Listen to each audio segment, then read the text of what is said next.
कोल्हापूर लोकसभा मतदारसंघाचे विद्यमान खासदार संजय मंडलिक यांच्या कार्यकर्त्यांनी आज एक मेळावा घेतला।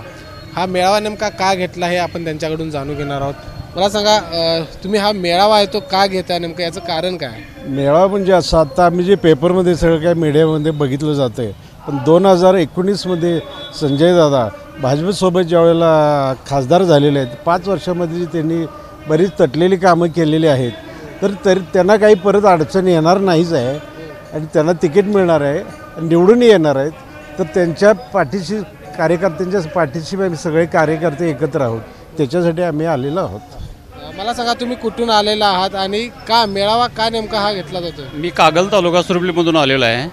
संजय दादा हे आता जो मेळावा ठरलेला हा कार्यकर्त्यांचा मेळावा आहे। इथं कोणाच्या प्रेशरखाली किंवा कोणी बोलवलेलं नाही, फक्त संजय दादांच्या विजयासाठी आम्ही सगळे कार्यकर्ते एकत्र आलेलो आहे आणि त्यांचा विजय हा निश्चित आहे।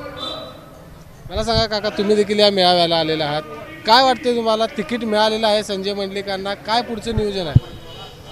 तिकीट मिळालेलंच आहे आणि विजयही निश्चित आहे। काय फक्त कार्यकर्त्यांना एकत्र करून, कार्यकर्त्यांना नियोजन सांगून, कार्यकर्त्यांना आपल्या जे काही असेल ते याची दिशा देण्याकरिता हा मेळावा घेण्यात आलेला आहे। कुणीही गोंधळून जायची सारखी परिस्थिती नाही। तिकीट मिळालेलं आहे, विजय निश्चित आहे, पुन्हा खासदार संजय दादाच आहेत।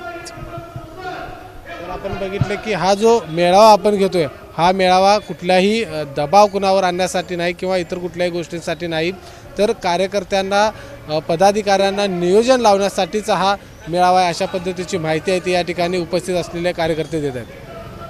कॅमेरामन निलेश शेवाळेसह विजय केसरकर, एबीपी माझा, कोल्हापूर।